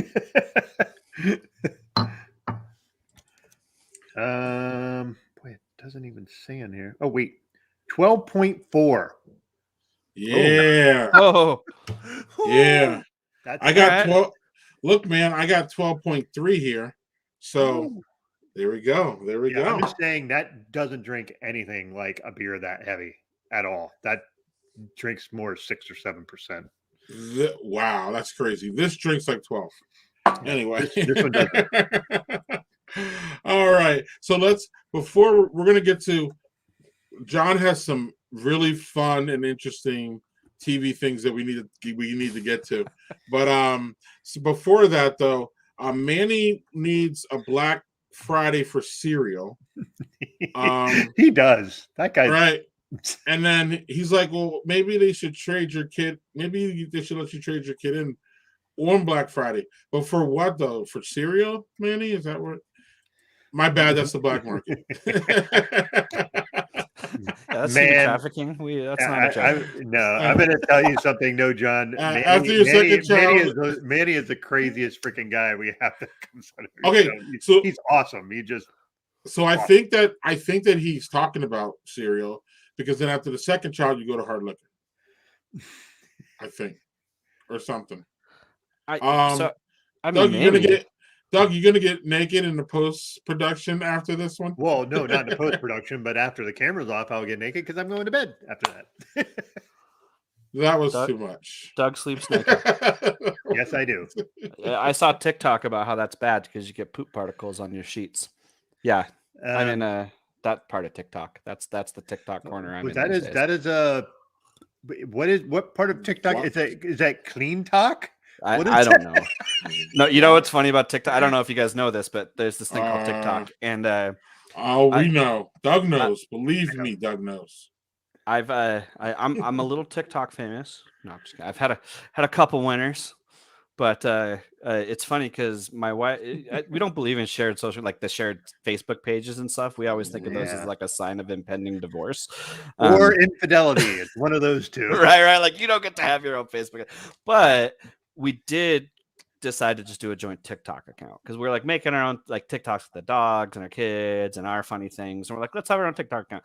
And it's fun because when we're in TikTok and we see things, we just like them. And then at the end of the night, we have a little like TikTok summit where we sit down and I show her the ones that I liked and she shows me the ones that she liked.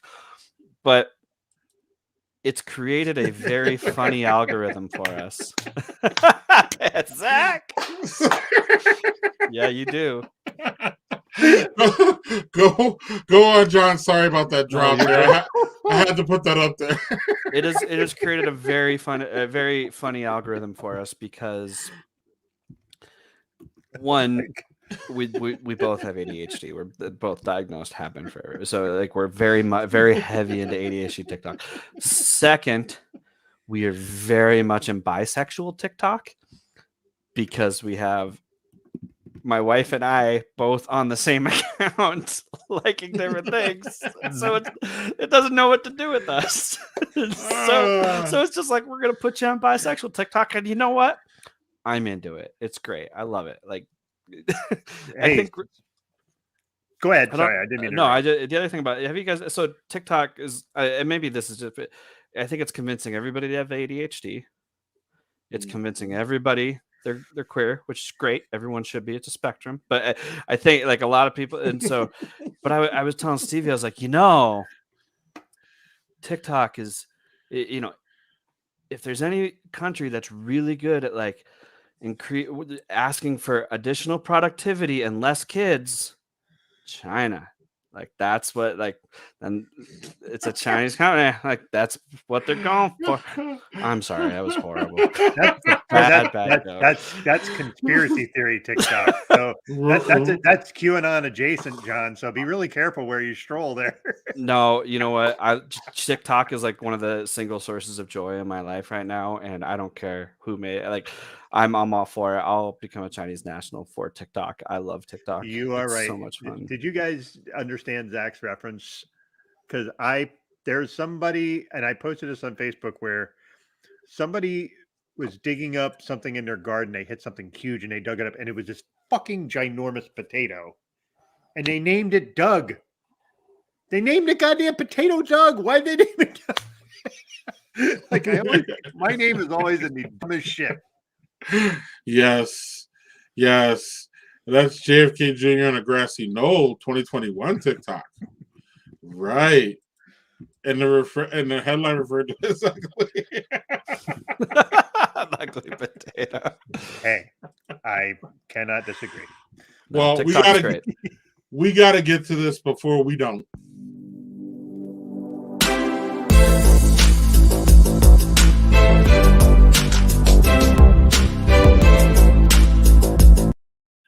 Doug, you first because I'm setting up John here. Okay. Well, I'm late to the game. Squid Game. I just started it. I'm only 2 episodes in. It's interesting to see because one of my kids has watched it twice. My wife's seen it once, and I'm watching it the first time. I have to say this: 2 episodes in, the way they drive the story in that is excellent. It's a little slow the first half of the first episode, but the last half of that first episode is like, Jesus Christ. Yes, I have, I don't know, multiple. So, Doug, the most important question I have for you, subs or dubs? I don't know what that means because I'm only. Are you watching it with subtitles or with the dubbed English? No, subtitles, because as someone, here's why, and it's not for any, it's because I can't hear well. So when I see something with subtitles, the subtitles I can read, but if they were doing English voices over someone speaking Korean, I read lips. And even if I don't understand a language, if it doesn't match, that would just drive me bananas. I wouldn't be able to watch it. So I watch it in Korean with English subtitles.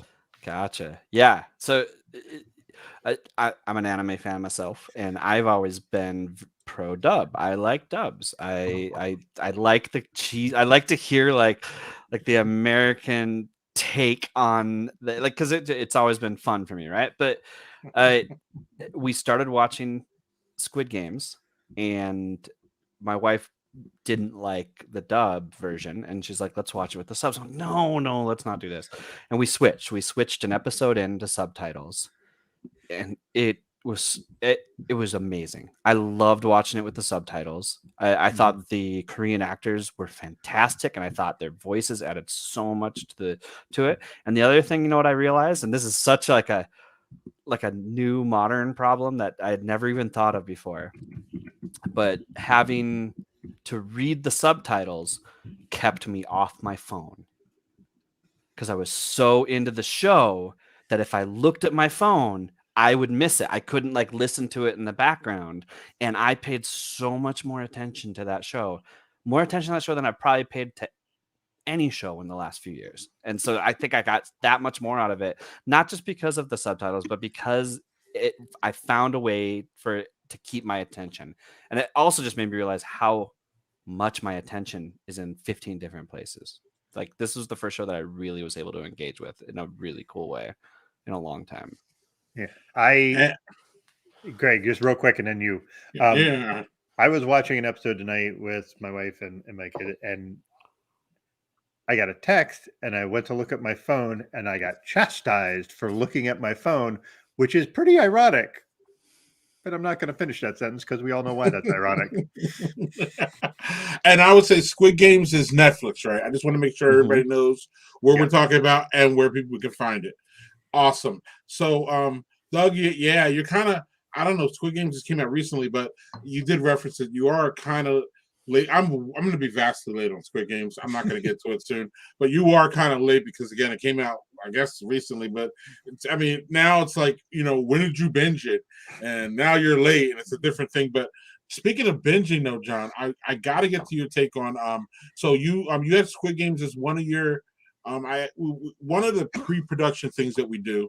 One of the few things we do inside ball here is we ask our guests whether they're listening to something, something they can recommend that they're enjoying that we could pass on to y'all. So John said Squid Games. I think there was another one in there, but so John, whatever one that are in there, fill it in, and then I really want you to get to Grey's Anatomy, which is a show that has been on forever. I mean, to me, that show's been on since I was a teenager. Like, that's how I feel about Grey's Anatomy. And you have an interesting take on it, so I want to tee you up on all that. So, you like Squid Games, and what else are you watching? Yeah, Squid Games is awesome. Just because it was just October. if you haven't watched the first season of Haunting of Hill House, which came out a while ago, like a year ago, one of the best series, best written, directed, shot, acted series that's ever been on. It's on Netflix. The Haunting of Okay. Hill House. Haunting It's of Hill House, okay. it's so good. I wrote a paper about it. A paper that I didn't even like do anything with. It just lives in my Google Drive because I love that show so much. My wife's read it. That's it. Just talking about like I'm sure that the writers sat down and said the theme of this show is love is fear. I talked about that a little earlier. It's just that you don't know fear until you love something, and that love and it drills into that in a really scary, awesome way. Watch The Haunting of Hill House. I won't go too far into that because yes, I still watch Grey's Anatomy. I have seen every episode of Grey's Anatomy since the very beginning. I'm not going to say Grey's Anatomy is good anymore. I don't know if it really ever was. Maybe we've just changed. I'm not going to give up on it because I feel like we're in like this Mexican standoff where it's like Grace is like, I'm going to get worse. And I'm like, I'm not going to stop watching. And he's like, I'm going to get worse. and it just keeps, it's just, I don't even think the people who are there want to be there anymore. I don't think the writers are like phoning it in at times. And you know what? This is too mean because I'm sure those people really, really care about that show and they're trying to do a really, really good job. I don't know. It needs to be done, but I'm not like as long as they keep making it, I'm gonna keep watching it. 18 years it's been on. Yeah, that's crazy. That is just crazy. And so that leads me to like the whole jumping of the shark thing. Like Doug, you love your shows. You've been watching shows. I think you've seen. For me, compared to me, you've seen a lot of different shows.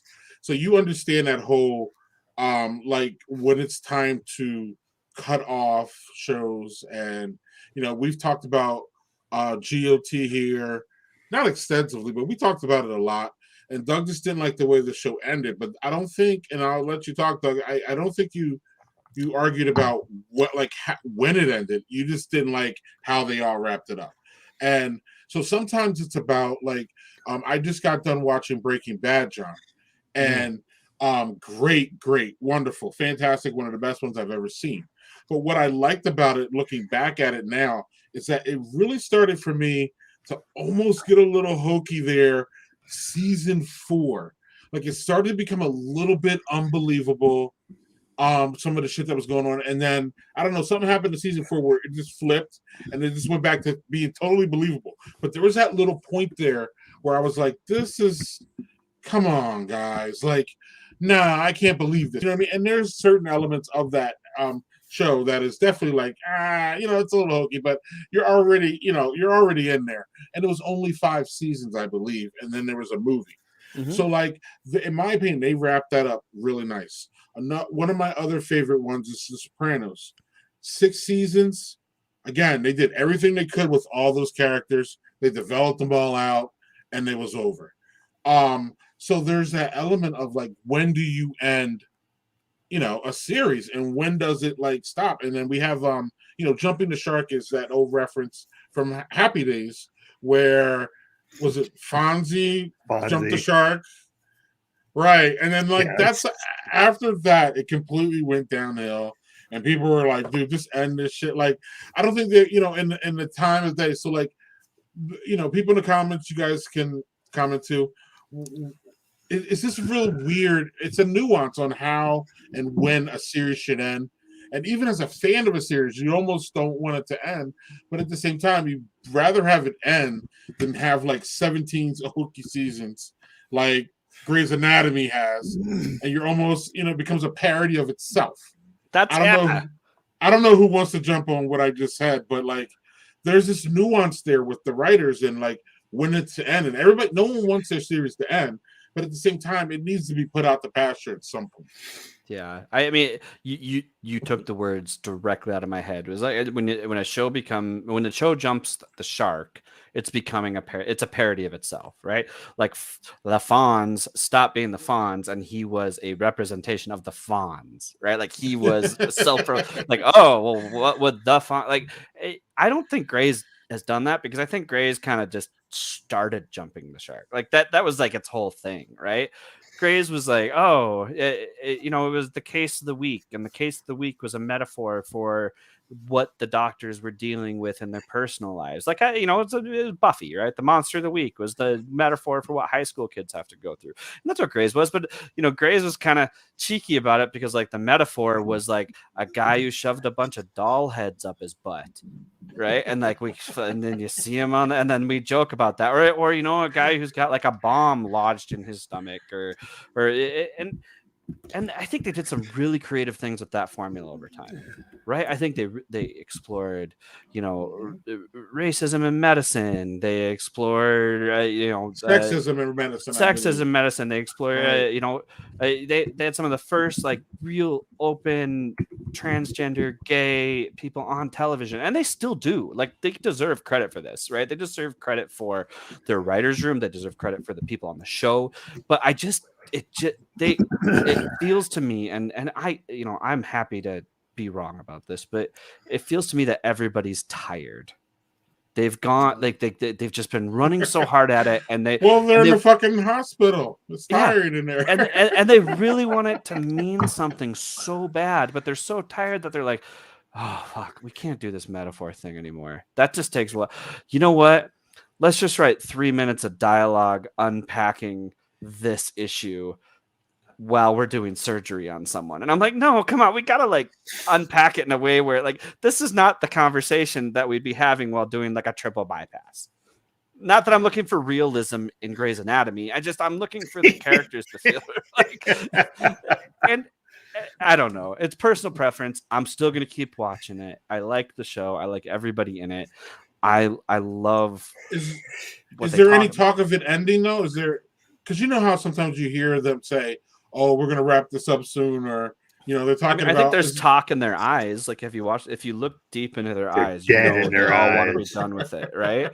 Especially last season, because they did the COVID season, so they all had to wear masks the whole season. But they came up with this way to wear masks and still show their faces, which were like these like full body suit facial shields, which are actually used in medical, like in hospitals and stuff. Yeah, but they had to shoot on set all day with like full on they're just ready to be done or reinvent it. I don't know, but yeah.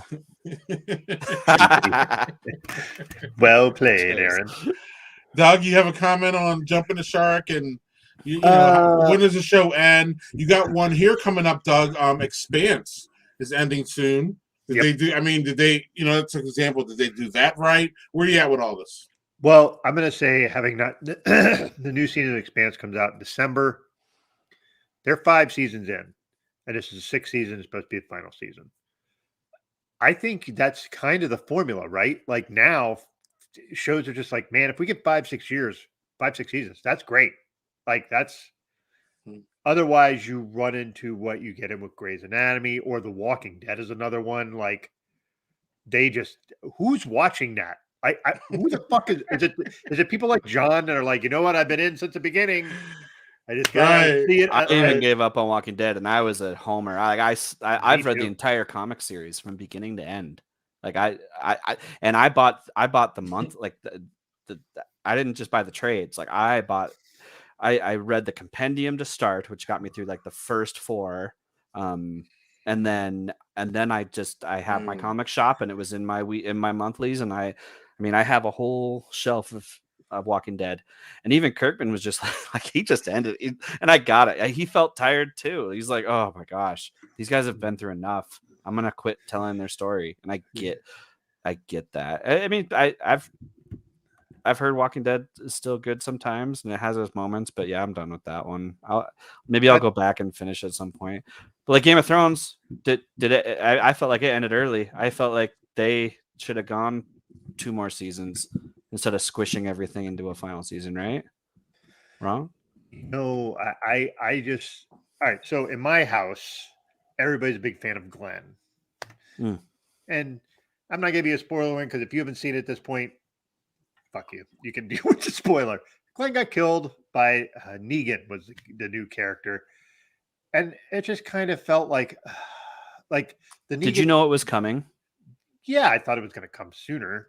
But did I you wish- know, like, had you read, because that happened in No, the didn't read- comics, I- and it was like I had to go for a walk after that happened in the comics. Yeah, see, Like I it didn't read gutted them, so me yeah. in the comics when Negan kills, and so I knew it was coming the whole time. The way I knew in Game of Thrones the Red Wedding was coming the whole time. See, I didn't And know so that. I didn't read Yeah. the book until after the fact. I intentionally didn't do that. When I started watching the show, I was like, I am intentionally not reading the books because I want to see how the show does this, and I'll read the books after. And the Red Wedding just fucking floored me. My wife and I were like slack jawed when it happened, just like I can't believe that happened. Yeah, I never read the book, so I'm sorry to interrupt you with the No. with the comic books. No, I was sorry, I interrupted you on the Glenn. I mean, you were just saying that I think That was that kinda the derailed a end. lot of people from the show because it's just the thing is they did they did it really well. It's supposed to be like just an absolute gutting. But the thing is, I don't think people are ready for that because I think they kind of soft played some of the other gutting things in that series. Am I had heard that the graphic novels were like the stuff that people were going through in the show, they downplayed a lot. Like the books were way more dark. Like is that correct, or was that just me mishearing what they were talking about? Yeah, I think so. I mean, I think there's glimmers of it in the show. I really like the first few seasons of the show.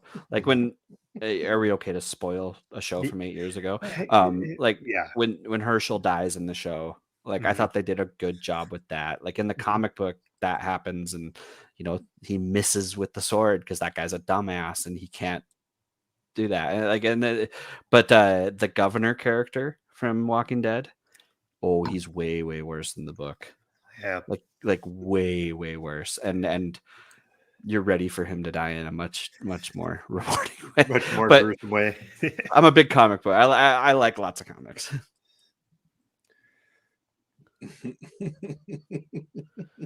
Yeah. Zach, you're not wrong. In the first season, that is a big part of the ending of the first season is with that. I think it's actually the end of the first show. If I remember right. Okay, so like this brings up another a fascinating thing. So like I've never seen GOT. Doug, and I've said it a bunch of times, I'm going to. And I'm John, we've talked about this recently in the past couple of weeks. I keep saying that I'm going to sign up for HBO Max like one of these days. And it's just one of these things I just never. You ever had one of those tasks where you're going to do it one of these days and you just never do it? Well, that's where I'm at with HBO Max. Like it's imminent. I'm going to get it soon, and probably GOT's one of the first shows I'm going to jump in. But when does this spoiler alert thing go? Like, can you never not talk about it? Like, I don't care I don't care about Red Wedding. I don't really care. It means nothing to me now. Maybe when I get into it, it will mean something. I mean, it obviously will because I'll see the episode and be shocked like everybody else. But like, is there ever a time where we can talk about it? Or like what happens with spoiler alerts now where people just binge shows? And yeah, like, I mean, I used to get super angry about but if appointment viewing ever comes back, I think the rules reinstitute themselves. There's no rules around spoilers anymore. I don't think you need to govern your own social media consumption around when things right. And it's not my fault. It's not my fault, John, that I haven't seen Got yet, and y'all have, and y'all want to talk about it. Right. So go right ahead. I'll forget. I don't even know what you're talking about, actually, and I'll forget it. But you think back to like where spoiler like was appointment viewing, right? Like Lost aired on the East Coast 3 hours before it aired on the West Coast. So I had no opportunity to watch Lost for 3 hours, but Facebook existed. It was the thing, right?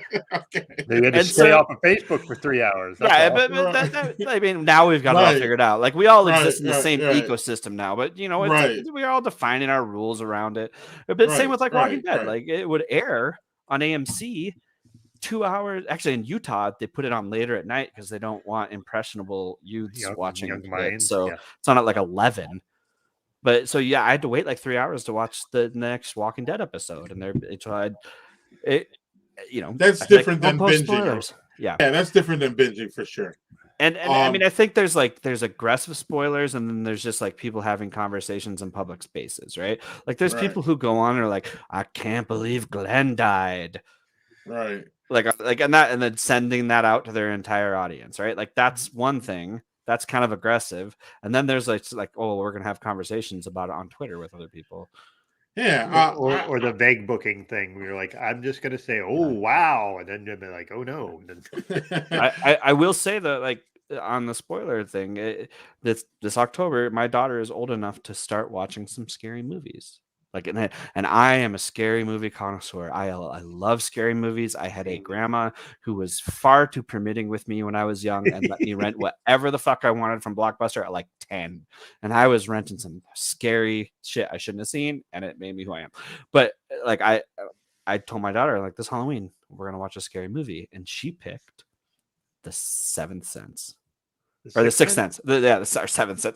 That's the porn. That's the sequel. No, the Sixth Great Sense. show. She picked The Sixth Sense. Great show. Yep. And she picked it because I made basically a playlist for her. I'm like, we could watch one of these movies, and I think they would be okay for you. It was like The Monster Squad, The Sixth Sense, and I gave her a quick synopsis of them. They're all PG-13, and she picked The Sixth Sense. She had never heard about it before. So I got to sit with my daughter and watch The Sixth Sense through her eye. Like, I saw The Sixth Sense in the theater. I didn't know the ending. I got to have that moment of like,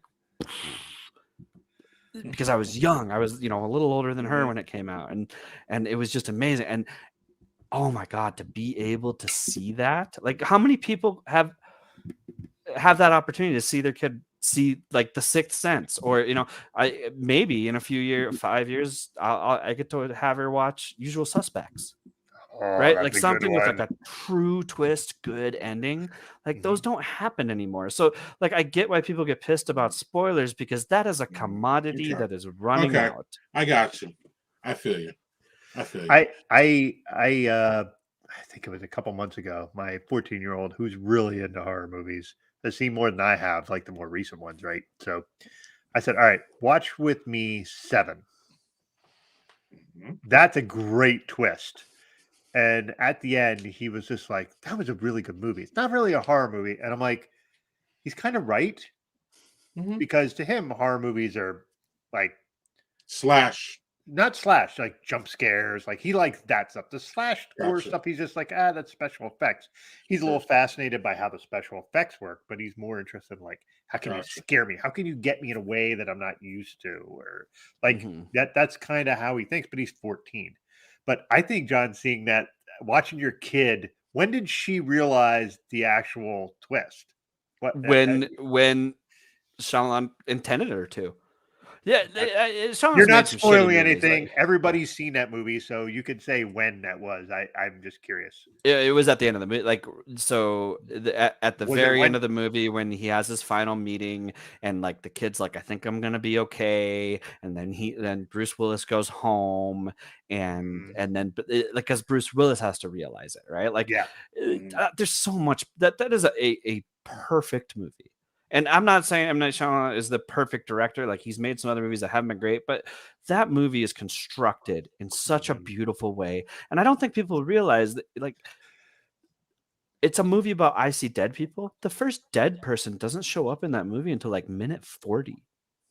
Yep. This is not a jump scare movie, right? This is a movie about people and situation. Like, is it Marissa Tomei? Who's the mom in that movie? I think it's Marissa Tomei. Maybe I'm wrong. I can't recall. I don't think it's her, but I could see her face, but I can't remember who the hell it was. Greg will look it up, or you look it up. But yeah, like her acting as the mother in the movie. Annabella Sciorra. Oh no, who was it? I can't believe the Sixth Sense, right? Yeah, The Sixth Sense. Yeah, hold on, I got it right here. Let's see here. Boom. Oh no, it was Toni Collette. It was Toni Collette. Toni Collette. God damn it! I'm thinking of what Marissa Tomei. Toni Collette. Basically the same person. I don't know how I got. And I was thinking of What Dreams May Come, apparently. So I don't know what that was. No, Toni Collette was so good as the mom in that movie. Yep. Like I just like Look at as Haley a Joel parent. Osment. Holy shit! Don't give me that beard stuff. Go back to being 10 or whatever. No way. Haley Joel Osment's done some cool stuff lately. He's been great. But yeah, that movie is wonderfully constructed. It's beautifully shot. Like Shyamalan took some big swings in that movie. Like, could you imagine pitching a horror movie where you don't see the first dead person for the first hour of the movie, and it's just like a psychological conversation between Bruce Willis and a toddler? Like, who pitches that? Like, and it's probably why he got away with some of the other ones that were not so great. But yeah, like that was also in an age when you could pull that off.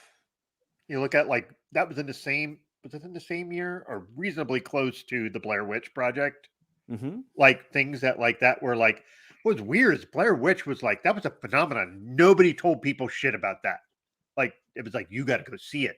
Like it's interesting because now people some people will revel in the idea of spoiling it, and back then you were just like, well, you just need to go see that shit because wow, just one. I mean, there's still some super interesting, cool, innovative stuff going on in horror. Like I feel like we've come out of like the mid 2000s.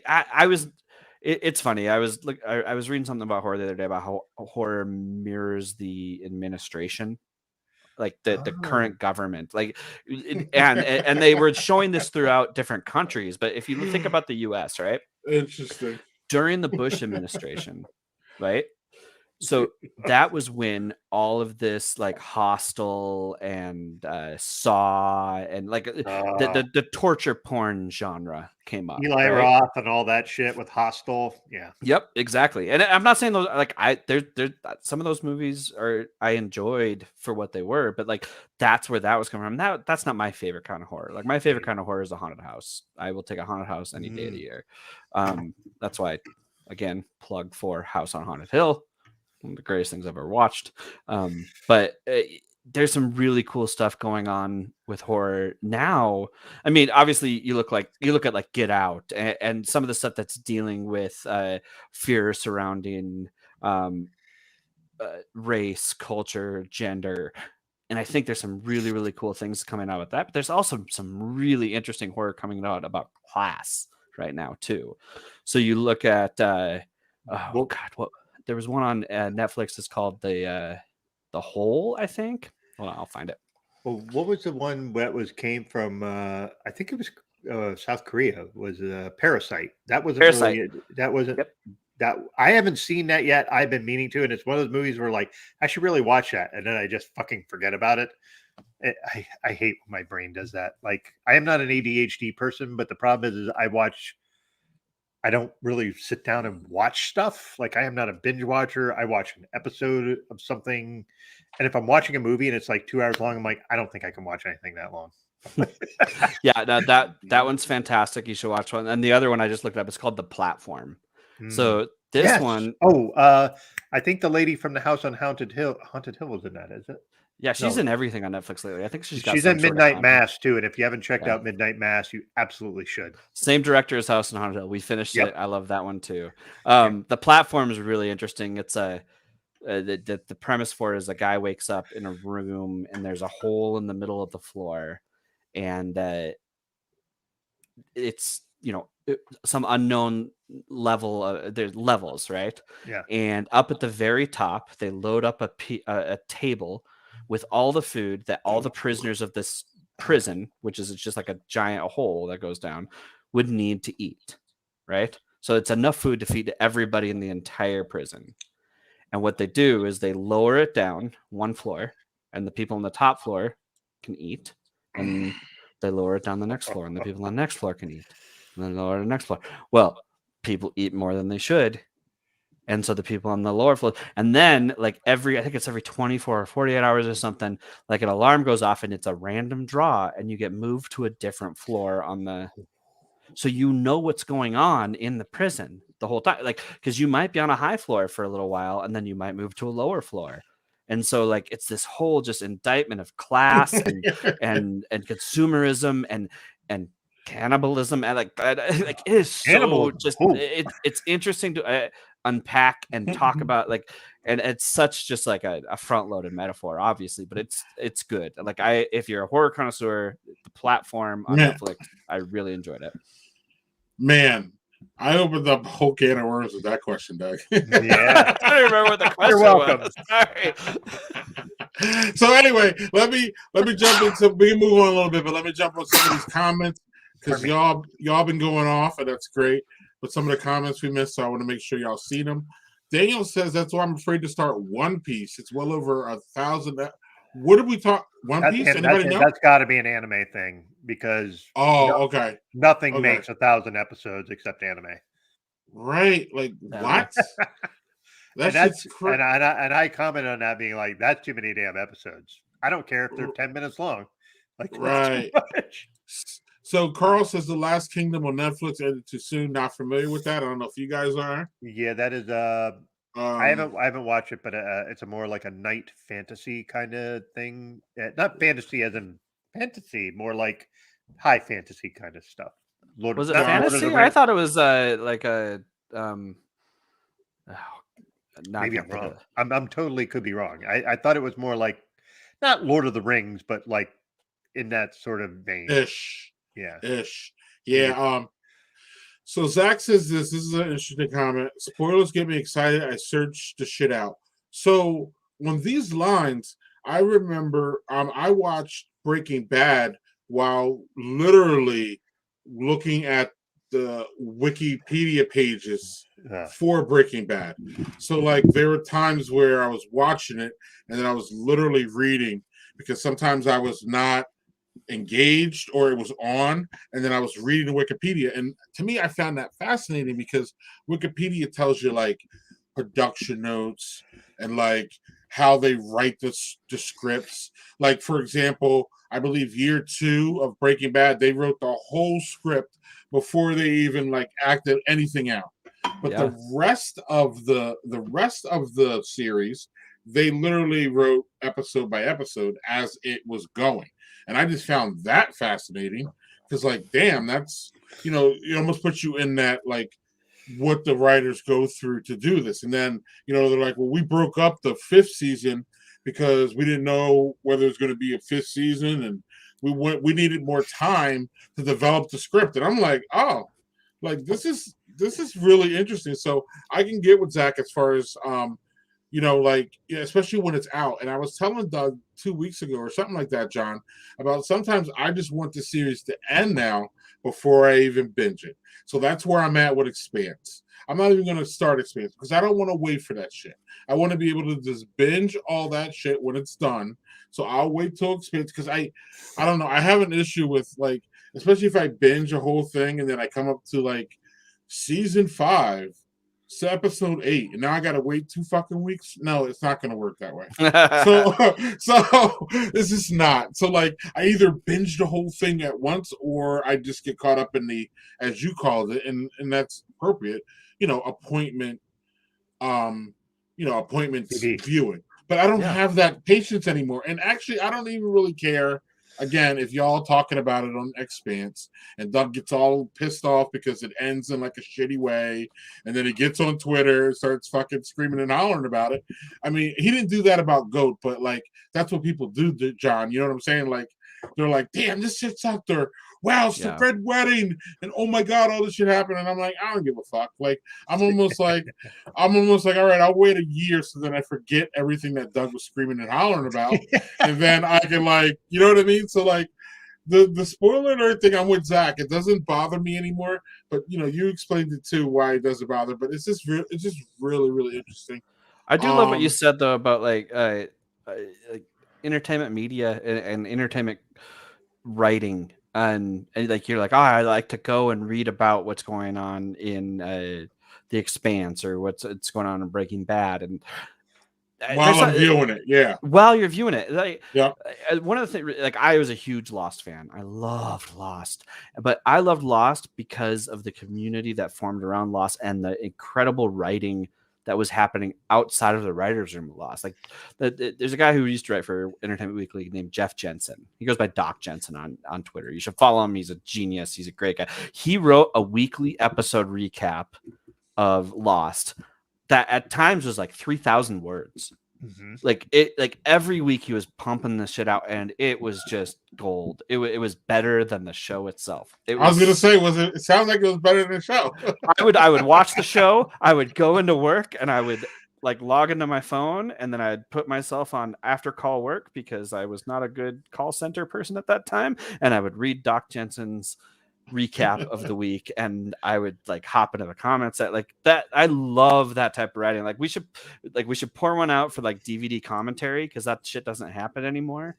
Like there was that golden era where DVDs first came out, and like all the studios were like, we need to bring everybody back in and talk about the show for 6 hours. They won't buy the DVD because they already bought the VHS. It was like this weird like economic reason to create more content. But like some of the DVD commentary, like if you have like the Fight Club DVD, right? Like the director, like Brad Pitt and Edward Norton and the director of Fight Club sit down and do commentary on the entire movie of Fight Club, and you can watch Fight Club and fake PSAs, which were like my favorite part of that. Yeah, and that shit doesn't happen anymore. They're not bringing these stars back in to do those for those, you know. But it was an economic reason. But oh my god, there's so much good stuff out there. Yeah. Two things. One, I agree with you on Lost. Lost used to do these extra websites like for the airline, and they were like clues and these little like the Easter egg shit. Yes, like Zach was saying, you find all these Easter eggs. Yeah, that. But do you ever hear the story about how at Cannes, it was Brad Pitt and Ed Norton went and sat in the back of the theater when they screened that movie, and they laughed their ass off, and everybody left that movie theater like, what the fuck? And Brad Pitt goes, I'm never going to make anything that good again. I think that is from the commentary from the DVD. I think that's where that came up. I just heard that in like an oral history that somebody did, and I'm like, listen, Brad Pitt's been in amazing shit. He's a super underrated actor, I think. He's a pretty boy, yes, but he's done some like really out there roles that you go, I don't know that anybody could really pull that off. And I'm not saying he's the great actor. I just think that he's really good at niche shit. And that is a niche role. And I don't think who else could have played Tyler Durden? Could you think of 3 people who could play it? Maybe, but maybe that's it. Like literally, no, but that was just a really perfect cast. And the director for that was just perfect for it. So anyway, sorry, tangent. No. I mean, the whole We're talking about the Thanksgiving calendar, right? Yeah. Right. Better analysis on the Thanksgiving calendar, but okay. Well, time flies when we're having fun, and we're getting down to the end here. John, it's been hilarious and it's been great. And John, I don't know, man, like your love of horror here makes me think that maybe we bring him back when we bring Andy Lidowell back, Doug, and we have a big old. I can go in the background and drink my beer, and y'all can just go crazy about horror movies. It sounds like you're really, really there with them. But John, do you want to recap what you drank and tell everybody? Doug and I usually go through a recap of what you drink, and so for people who missed it, what kind of Utah beers? That you have tonight? So I had the Hops Rising double IPA out of Squatters. There we go. And then I had the Elefino, my personal favorite beer in the world, double IPA out of Red Rock. I do drink other things besides double IPAs, but that is what I had tonight. I was going to say you purported yourself as a quote IPA hater that basically turned himself around, and now all we have is IPAs from you. What's going on? If there was a Venn diagram of the beers my wife and I like we would align on double IPAs. Like that section in the middle of the Venn would be double IPAs. Right. So that is what we keep in the house. Well, sometimes Man. we'll do a sampler pack, and I'll buy other things. But I definitely like a double IPA, and I know I'm not going to upset. Like we're going to have something in common if I bring it home. Sure. So you can go and safely bring home a bunch of double IPAs and know that they're going to get drank, basically. Yep. Right, right. I feel you. IPA is, for me, sorry, y'all, the most drinkable style.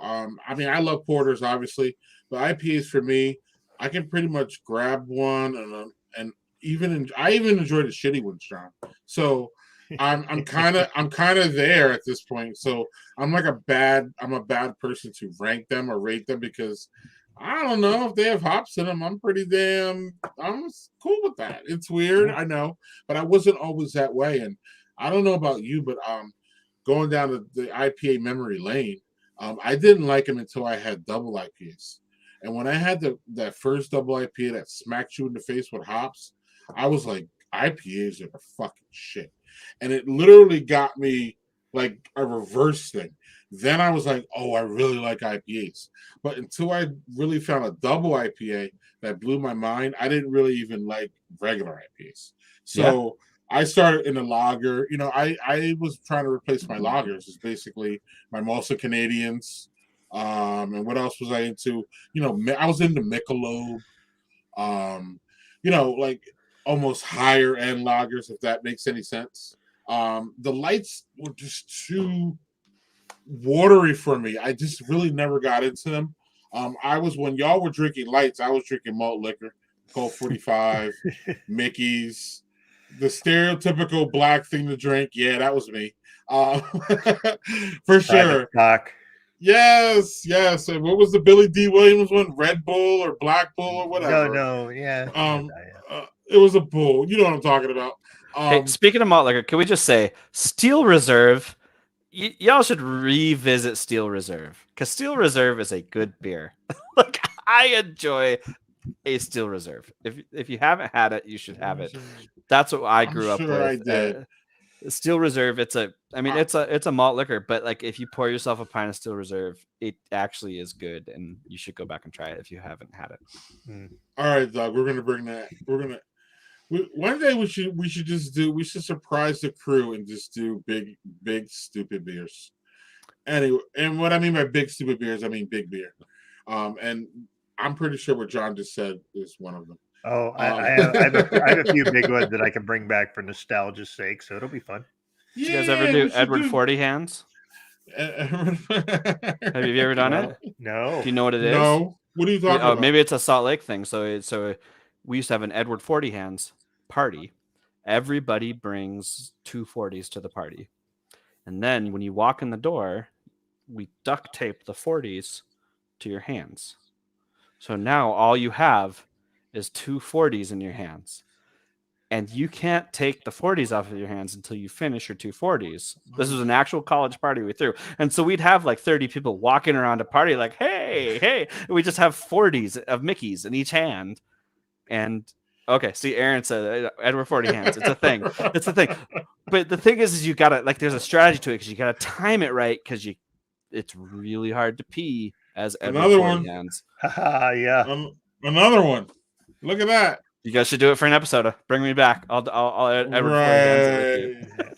Hey, before we let John go, there was 140 that in my college, if you could drink 2 of them, you were a fucking champion. And I did it 3 different times, and I didn't remember anything after the second one. And it was called Crazy Horse. Yes. That shit would wreck people. Like you'd have one, and I'm really drunk, and then I'm trying to drink a second one, and I'd finish, and I'd be like, "Where's my pants?" Like it was not a great scene. Like I'm just saying, I just remember those sort of days. So, wow. And do you remember Edward Penis Hands? Yeah. Yes, that was a. It's always available to rent at the hotel. What's this charge on my hotel bill? What? I wouldn't order that. Edward 40 hands, though. Didn't know that. Look at that. I didn't either. Doug, this is why we bring guests on for wonderful tidbits like that. Last week we had, what was it, Dick Rockets. So I mean, we get again. This is why we have guests, because y'all are vastly. Dick Rockets into almost space. Almost space was my favorite part of that phrase. Yes. Our guests are vastly more fascinating than us. And John is keeping that tradition going. John, thanks for coming on. But I'm serious about asking you about coming on during we should have a horror extraordinaire or something. Yeah, get Andy we have like here. Yeah. Right. And then we can have we'll have John jump in. He doesn't have to stay the whole time, but he could jump in and give his opinion on a whole bunch of things. And we can have almost like a round table of just hard craziness. So now you guys, this has been a blast. I've enjoyed every second of it. I can be like the guy that, who's the guy that Carson would call every time someone canceled? Wasn't that wasn't Ed McMahon, was it? It might have been. I don't know. Ed McMahon was his sidekick, but yeah. Yeah. Oh, okay. Ed McMahon was his main squeeze. Okay. Dude, I will be your second date to the prom anytime. Okay. This has been a blast. Right. I've had I'll come in last second. It's been a blast. I've really enjoyed it. All right. Yeah. All right, John, we do a post production, so if you want to stick around, great. If you got to go, we're cool with that too. But thanks for being on. Yeah, that's where Doug's gonna get. That's what Doug exposes. That's when I get really. I'm not gonna get naked, but I'll get. Doug just gets poo particles all over his sheets. All of it. You can hang out in the green room. Unfortunately, there's no beer or food there. We're still working on that. Maybe we'll drop a platform to you. Yes, definitely bring John back. And Daniel, you haven't. The last time you were on is January, and we are booking January. So we need to have Daniel back on. He can talk about his podcasts. Actually, I wanted to do that as the past guest this year, but the best Kinnear. Yay! Yeah, fuck Greg. There we go. Fuck Greg. Not you, Greg. Yeah. Greg Kinnear. Fuck Greg Kinnear. Right. All right, John. Thanks for coming on. We'll see you soon. And again, we want to have you back when you're ready. Absolutely. Cheers. Cheers. Another fabulous guest, Doug. I'll take credit for this one. Yeah, you should, because John's fucking awesome, man. We all knew that. So. Yes. All right. Next week, real quick, we have Ronaldo Hayes. He's Black Beard Guy. He's a black guy influencer. He does a Friday live stream with our friend Kinky Suds.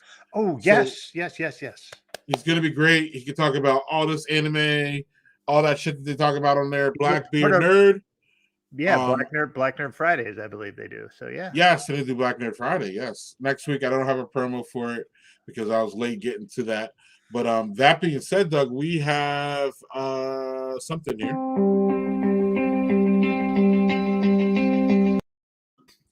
I will start. It's our time for review.